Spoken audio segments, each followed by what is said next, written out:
Hey, folks, it is Chase Oliver here with what would normally be the Tuesday live stream. Today, it's a Wednesday live stream. And, next week, it's going to be a little different with the holidays and stuff coming up over the next few weeks. But I'm going to try to continue to do these live streams bi weekly. Maybe they'll become a weekly thing. Who knows? I'm also going to try to do more stuff on TikTok. So feel free to follow Chase for Liberty here, wherever you're watching, whether it's X, Facebook, or YouTube. Like and share, subscribe, hit all the buttons that you need to hit to make sure more people see this live stream as we go through. I will, of course, be paying attention to your comments as we go throughout. Folks are saying hello, hello. Your live streams are great. Thank you so much, you guys. Well, I am going to talk tonight about one major topic that's in the news. I feel like if there's going to be something that can grab maybe some algorithmic headlines, it's certainly this story this week. And maybe take some questions throughout. I'm going to have to scroll back. And so thank you very much for everybody who's watching. So if you have not been paying attention to the news, if you've been living under a rock, you have not seen the fact that this past week, the head of the healthcare group, United Healthcare, their CEO was shot in Manhattan about 6 a.m. By an assailant who was using a gun with a silencer. National news, national manhunt ensued, and now it seems they have arrested. Thank you very much. The beard is coming nicely, though. I will say this: first time I'm seeing gray in the beard. This is the first time I've grown my beard out in over 2 years. And it's the first time I'm seeing gray hair. So that's been a bit of an adjustment. But back to the news at hand.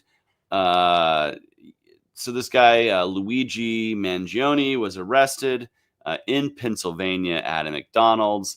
As the internet has said, if it was at a Popeyes, they wouldn't have snitched. And if it was at Waffle House, they would have helped bury the body.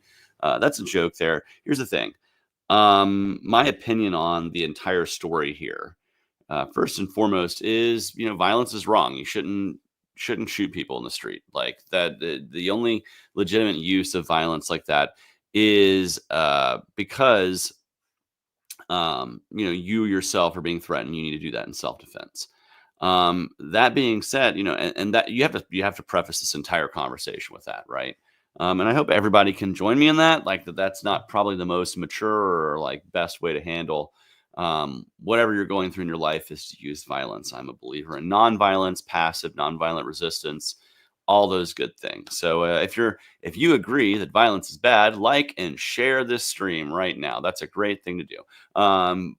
But it is worth examining what is going on with the motive of this shooter. It appears that this guy was a high school valedictorian, Ivy League educated, and it's looking more and more like he maybe had some back problems, and they're looking into maybe he was denied claims through United, and that's what maybe set him off here. But he had a whole kind of manifesto apparently that's kind of being released in drips and drabs to the media, where he talks about corporate greed and some of these other things.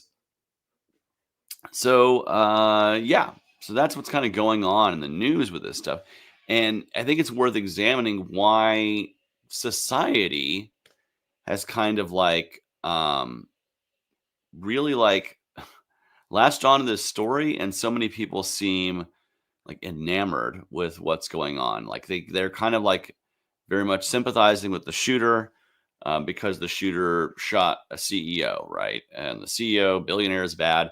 And I agree, most people who have a lot of money probably didn't when you're at the billionaire level, there's a very good chance that you did some shady things to get there. And you're not going to hear a complaint from me that the health insurance industry is not rife with a lot of corporate greed and graft and problems and regulation. But it's still, at the end of the day, it's wrong to shoot somebody. So like that should be said for any kind of stuff, right? That should not be controversial. And it's unfortunate that so many people have seemed to like, because they themselves have maybe had negative experiences with health insurance, They've themselves have been denied a claim, things like that. Um, there's a reason why people are kind of feeling that way, and I understand it. Like I can kind of see the phenomenon happening and why. Doesn't make it right to me. I do think like there's several things to look at here. First, um, I think all of us can either ourselves or know somebody or ourselves have been affected negatively through the healthcare marketplace. Whether that's a denied claim or a surgery that went awry or whatever. There's a lot of reasons why healthcare could be negatively being affected with people. And I empathize with that. Like, I've had friends and family who have certainly had to go through the struggles of navigating the healthcare marketplace. I have people that I know who have recently had cancer and had to go through that kind of stuff. And it's not a picnic, and there's a lot of screwed up things in that industry.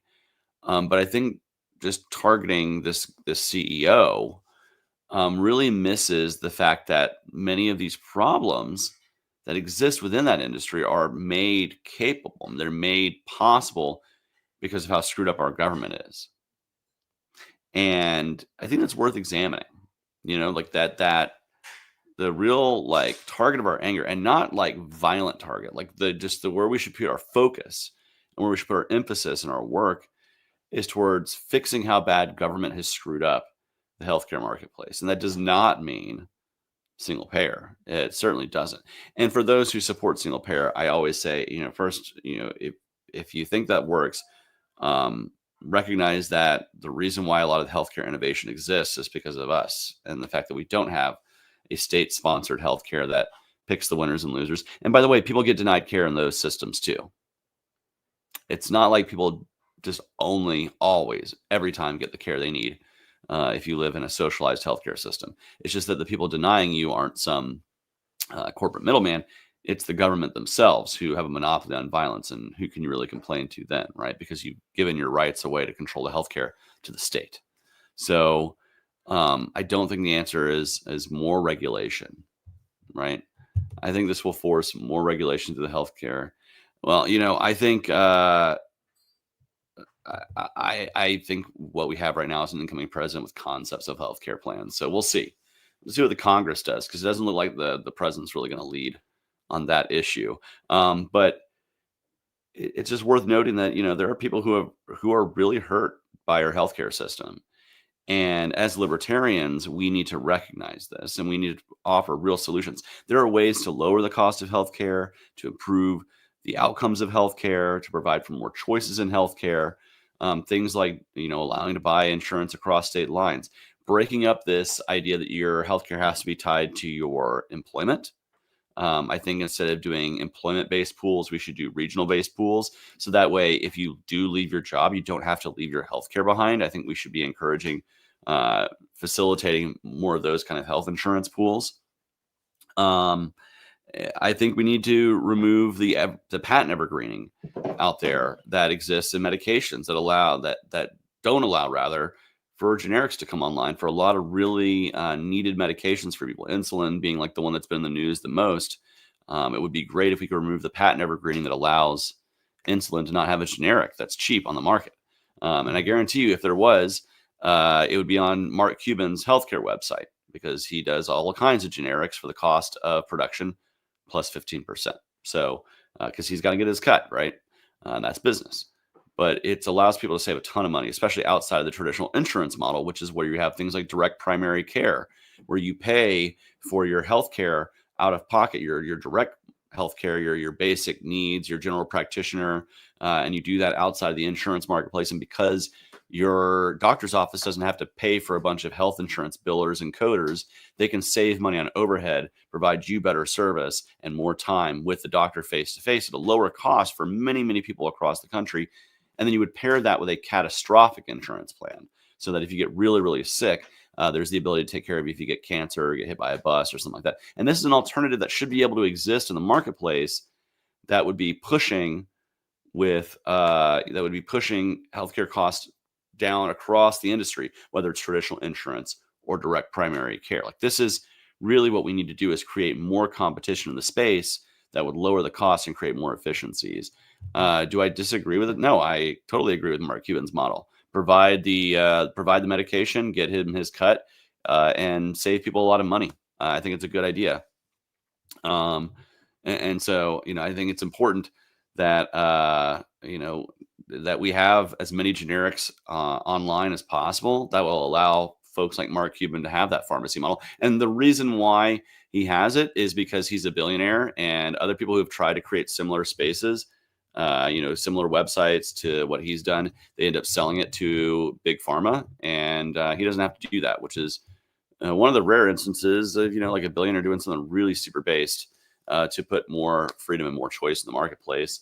And that's because he knows people who got screwed over by high pharmacy costs, and he's doing what he can out in the private marketplace to fix that, which is where we need to be aiming ourselves away from government control and away from government regulation and towards market regulation, which is the choices you and me make, letting the trillions of marketplace decisions guide health insurance policy, and not being picked by winners and losers that are controlled by bureaucrats that are then bought and paid for by Congress, who are controlled by lobbyists, who are bought and paid for by the giant insurance companies and big pharma, right? It all leads back to that. So let's provide more freedom for the individual and more choice, and let's provide more methods for people to get quality healthcare. And with that, increased competition will come decreased prices and increased outcomes. That's what we need. Also, advertised pricing and advertised outcomes. This is something Gary Johnson screamed about a lot when he was running for office in 2012 and 2016, is that it would be nice if doctors' offices and hospitals advertise their prices openly and advertise the outcomes from the services they provide, so you can pick the best price, best service, all that good stuff. It's what we really, really need. And again, I am absolutely against state-sponsored healthcare, single-payer healthcare, because it will stifle innovation, it will stifle choice, it will create shortages, and ultimately, I don't want the government to be in charge of the healthcare that I receive, because that's them picking winners and losers. And inevitably, remember, there's a big old club, and we're not in it. That's how it is with the powerful, and that would be the same in a socialistic state as it is in any state. We need to fight back and create more tools to empower individuals. The capitalism we do have in the United States also leads to most new drugs and surgical procedures coming from the U.S. Exactly, which is why those other systems can do it. By the way, we also fund the military through NATO of a lot of these countries, where they don't have to fund their state military as much as we do, and that's what allows them to basically have their state-sponsored healthcare, as well as the innovation we provide. So there's a lot of things that a lot of complaints against single-payer healthcare here. You're not going to get me. But back to the matter at hand. Let's talk about some other factors in this shooting and this news story here. I do think it's weird that there's a lot of people, and if you go on TikTok and if you go online, you can see a lot of people who are like idolizing this guy because he's good looking. I think if this guy was 300 pounds and pockmarked and balding and whatever and had no teeth, I don't think there'd be people making like sexy edits of them on TikTok or talking about how great they are. Like I saw one where it's, I saw in the news where someone made a TikTok of the Britney Spears song, Criminal. And like, you wouldn't be getting those edits if it was just a normal looking dude or even a not attractive person. It's the fact that this guy is conventionally attractive that's gotten a lot of people really into it, and that's weird to me. Like, but I now understand the Ted Bundy effect is weirdly enough. Like, I get now how that, like, a whole bunch of women fell in love with Ted Bundy during his trial. It's a weird thing, man. And but for me, I just can't get past the fact that that there's this entire kind of subgroup now who's like, "Oh, let's buy him stuff because they're kind of in love with him." That's just weird to me. I've never been in love with a murderer, so far as I know. But that's you. I'm not going to yuck your yum, but it's just a weird kind of like phenomenon that I've noticed with this whole story. But hey, I get being angry at healthcare systems. I get it. I just don't get, supporting violence. Now, one thing that I will say is the other thing that I think that we're going to get out of this, somebody said that we're going to get more healthcare regulation out of this.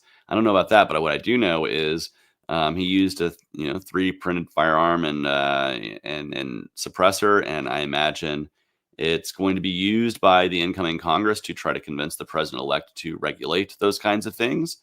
And unfortunately, we've seen how flexible our incoming commander in chief is on that policy on the Second Amendment. So I'm worried that we're going to see that coming down the pike as a response to this. That does worry me as somebody who cares about our constitutional rights. I also am. It's just such a weird phenomenon, this whole thing. So uh, yeah. So uh, isn't one of the bigger problems is how difficult we've made it to become a doctor in the U.S. We have fewer doctors per person than any other developed nation.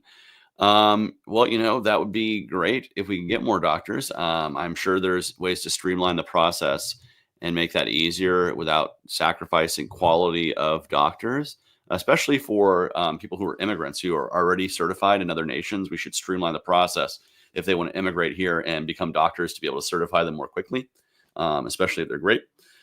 Let's see. I was able to afford my monthly premiums and deductible before the grubby government got their hands in it. I can't afford either now. Yeah, that's one of the other things that's the untold story about healthcare is under Obamacare. I was technically insured when I was a waiter, but my deductible was so high that I would never be able to afford that if I got really sick. Like I would have to sell everything I owned to even make that deductible because it was so high at the time when I was just, a struggling server, right? And that's the story of millions of Americans who got put on the Obamacare rolls. And on paper, they're insured, and that looks great on a political commercial. Hey, look how many people we got on insurance. But when it's unusable insurance and insurance you can't really afford, and you're already struggling to make the rent, and at that point in time, there was a a mandate and a penalty. Luckily, that's you know, that's what sucked. And so it for me, Obamacare has been a complete disaster. And it's unfortunate that we don't have a president incoming who can articulate real things like I just did earlier on in the stream that would actually lower the cost of healthcare, lower the cost of drugs, create more competition in the space. It'd be great if we did. And I worry that our incoming HHS secretary is going to be more concerned about Fruit Loops and tallow at McDonald's than actually lowering the cost of healthcare and expanding healthcare access so more people can have it and start living more healthy. That's the other thing is preventive healthcare is a huge part of this. And if you make health insurance more accessible and healthcare in general more accessible and less expensive, more people will exercise that preventive care. If you really want to make America healthy again, it involves making America more free again and deregulated again, and not, concerning yourselves with Fruit Loops. Sorry, that's just my personal opinion there. But we shall see. We shall see what happens in the future. Now, I'm going to keep this stream short tonight because it was supposed to be a Tuesday stream.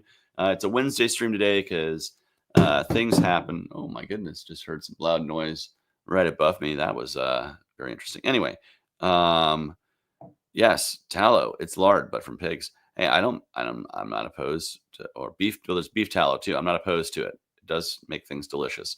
So that is my kind of my thoughts on this whole thing is like we shouldn't really be celebrating this guy.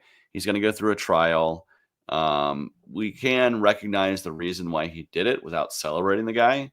But the fix is not it's not going to be found in the streets of Manhattan at 6 a.m. Ambushing a CEO. It's going to happen when we change things. And ultimately, change the policy and allow for more choice, more freedom in the healthcare space that will lower costs, provide more access. And so that's what's really going to change things.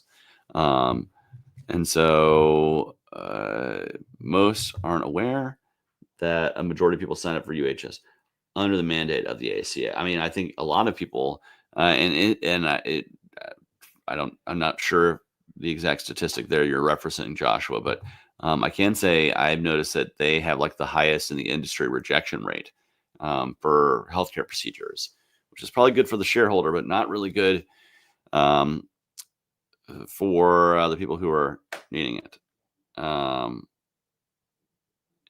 So for me, last thing I will say on that topic, is like can we look at why we're celebrating this and maybe recognize that there's some definite problems that need to be fixed, without jumping down each other's throat about it? Like, I don't know. I sense there's going to be false division along the left right boundaries here that people are going to try to do to try to make us forget that, like, it's really not about left versus right. It's really about freedom versus authority. And so just be on the lookout for that. And yeah, so that's really all I have to say about that particular stuff. Now, folks who are watching, anybody who has any questions, Zach, I will try to get you your yard signs, man. I promise. I have a whole bunch. I just need to get them in the mail to you. My apologies. And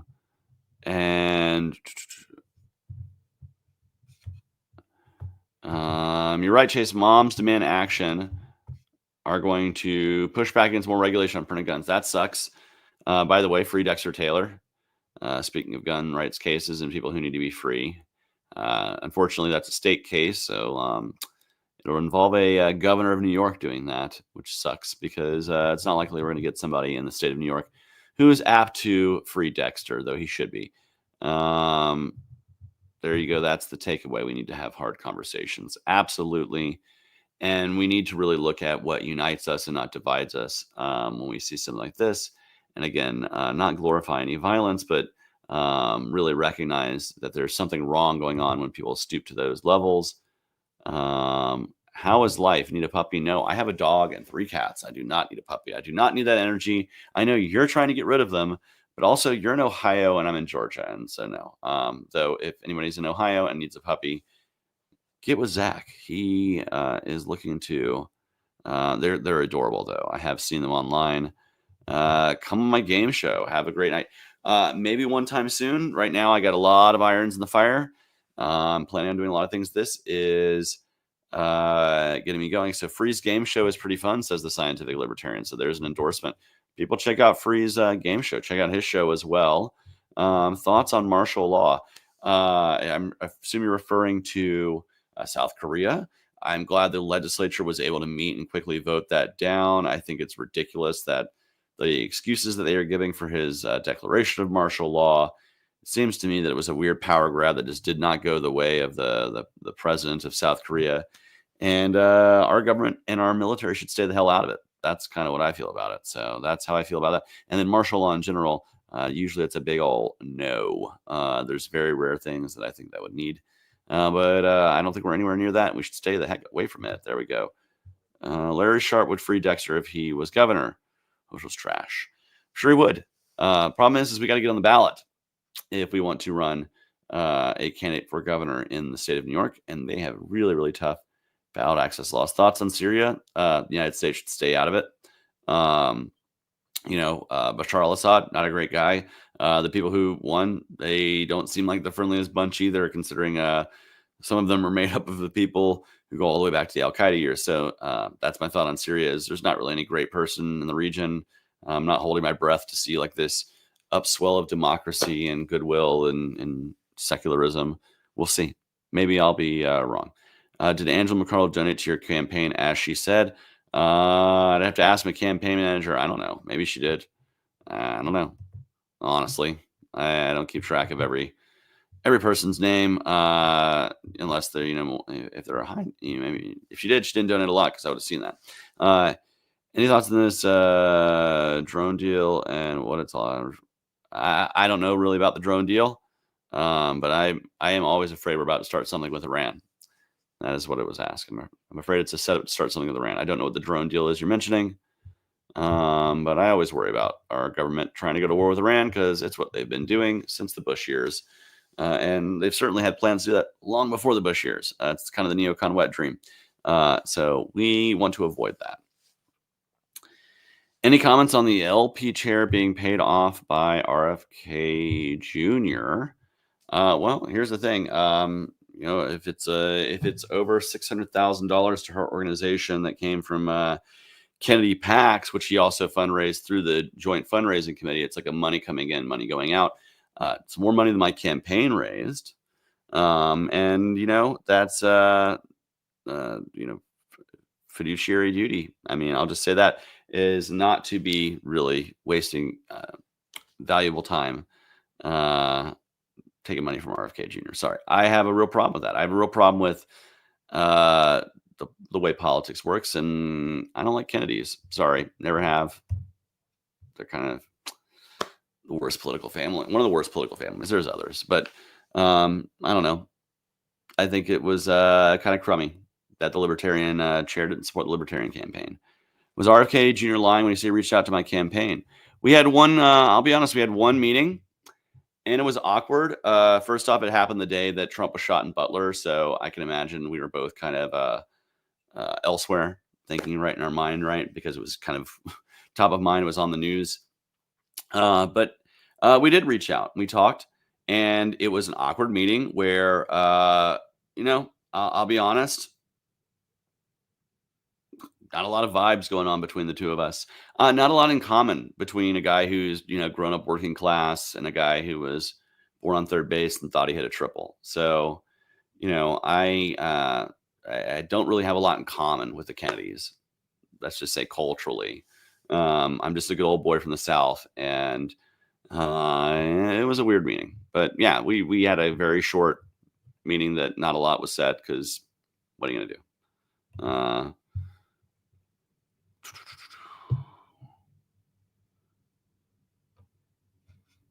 How do I feel about Google deleting the bad?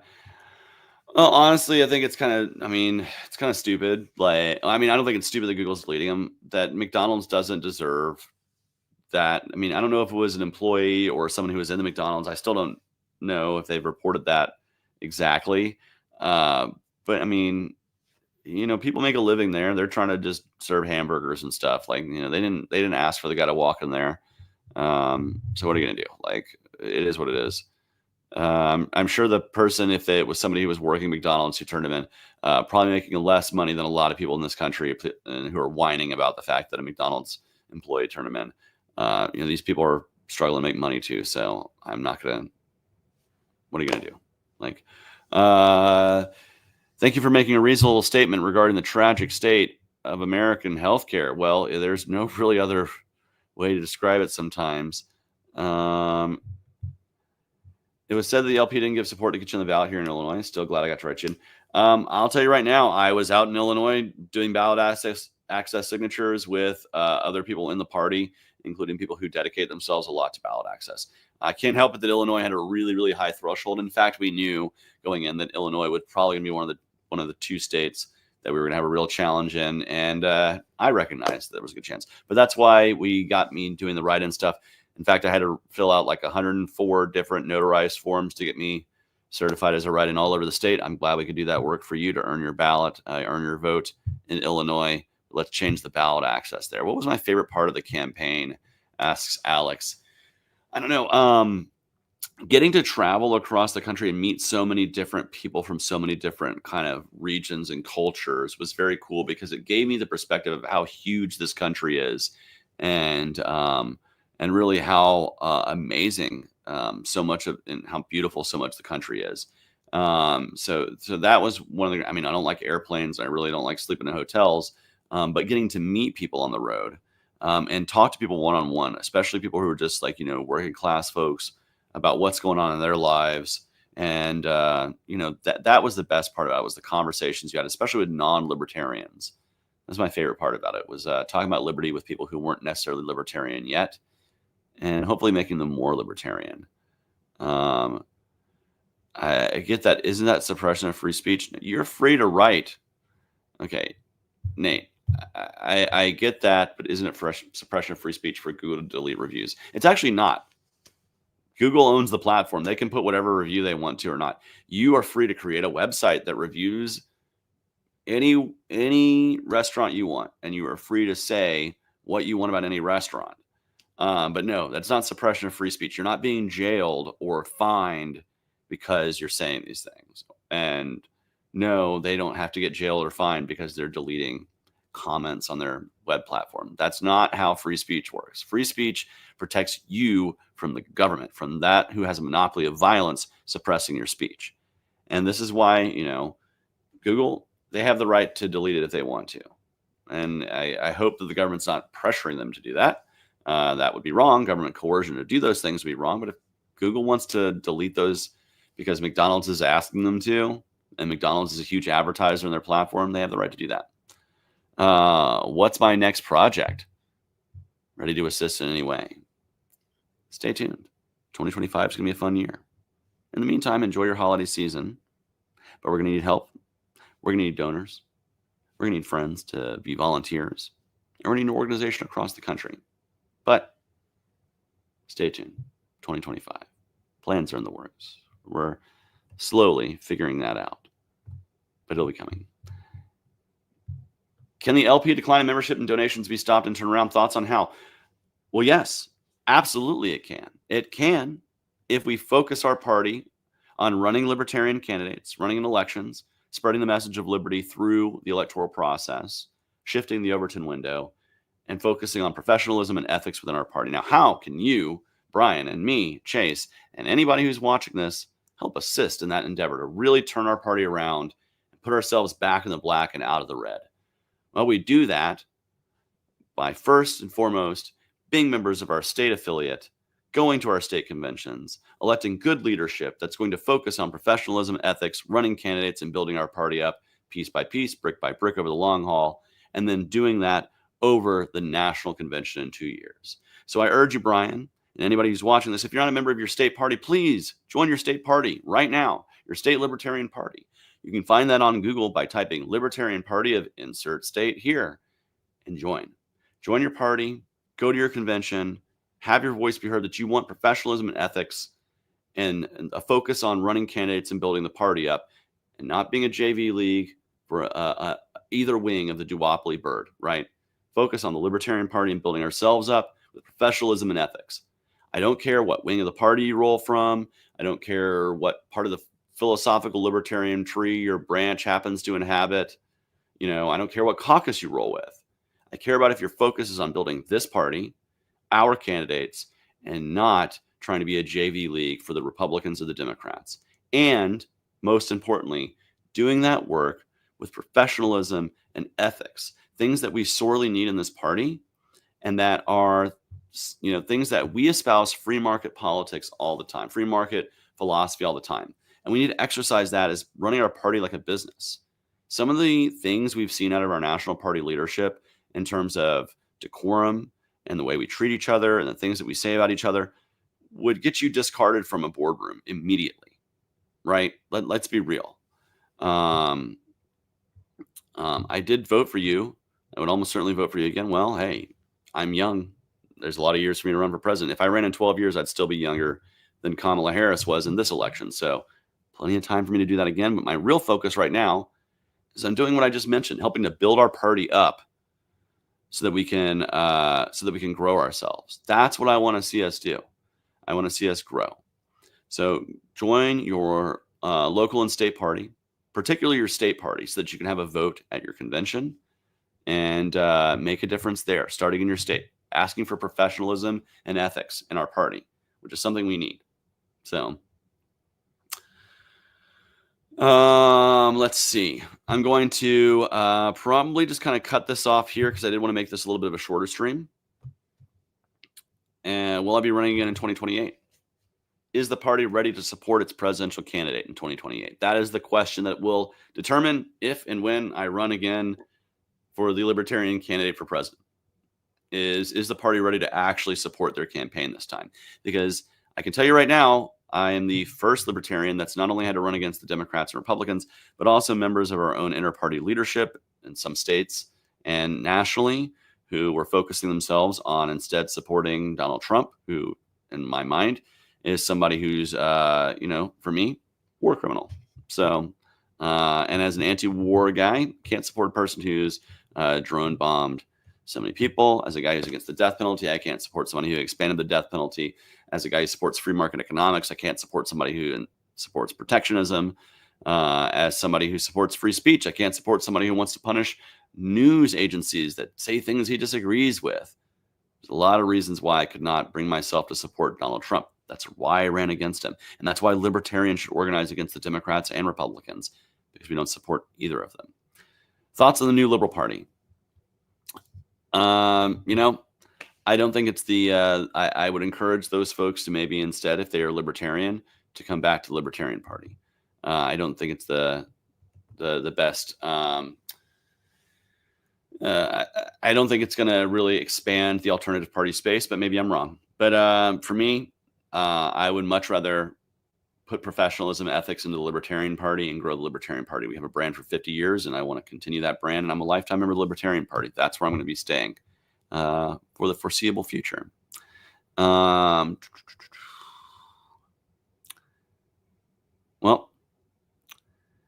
I was told that we should never expect LP National to back the candidate for president. That would be wrong. Speak to former chairs. My campaign manager, Steve Dosbach, was a former national chair during presidential campaigns. He was also a campaign manager 4 years ago. Didn't have that same experience that we did here in 2024. So let's see. The beard looks good. Thank you very much. Someone said this is Mirror Universe, Chase. If you're a fan of Star Trek, the Mirror Universe people have beards. I'm enjoying it. It's been comfortable not having to shave, which is a political thing. JD Vance is the first person to be elected president or vice president to have a beard in I think over 100 years. So he shattered that record. But traditionally, you shave when you run for office. So maybe I keep the beard if I run again. Who knows? Let's see. Great stream, man. Thanks for the interaction. See you next time. Well, I'll see you next time. And that's not going to be this coming Tuesday.